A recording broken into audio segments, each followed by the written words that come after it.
Merrill Newman has apologized for his actions during the Korean War and during last month's visit to the North. North Korean state media has just put out images of the 85-year-old American signing an apology.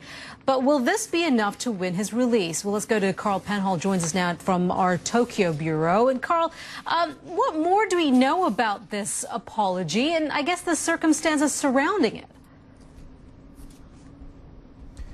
Very little about the circumstances surrounding it. We do see from the document that Merrill Newman signed that document on the 9th of November, and so obviously there's a 20 days here that we don't know why this information hasn't been publicized before.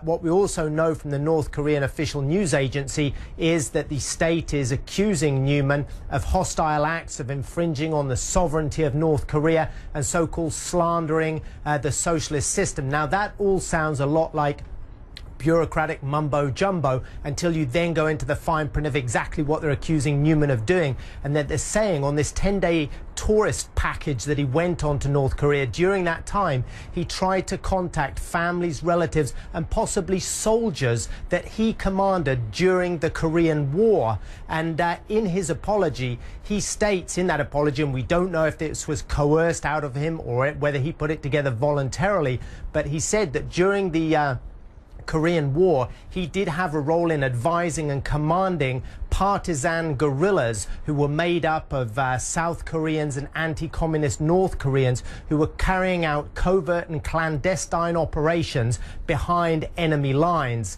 And what the North Koreans allege is that then during his return to North Korea in October on this tourist holiday, that he was trying to re-establish contact with relatives of the soldiers he had commanded, Monita.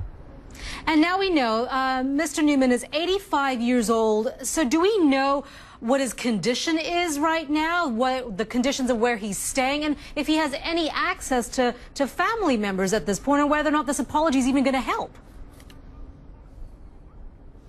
Well, we know several things. We knew from early on, since he was arrested, and even the way that he was arrested was very dramatic. He was basically buckled up in the aircraft that was due to take him out of North Korea when the authorities hauled him off the plane. Since then, we know that his family advised the authorities that he had a heart condition, and the Swedish diplomats took him that medicine because the US has, of course, no diplomatic ties with North Korea. In the video that we have seen where he reads out his confession, he appears relaxed at one stage, sitting in an armchair, talking off camera to what apparently was one of the North Korean officials. And he seems physically well, although obviously we haven't yet been able to talk to his family to see what their view on it is, but simply to the untrained eye, he looks well. He seemed to be talking in a relaxed manner to officials. From here, though, of course, we'll have to see what is the reason behind this apology. Is this a prelude to some kind of conviction that the North Korean officials will announce? Or perhaps is it a prelude to some kind of a pardon? The big question, could Mr. Newman soon be on his way home, or may he be sentenced to some kind of custodial term in North Korea?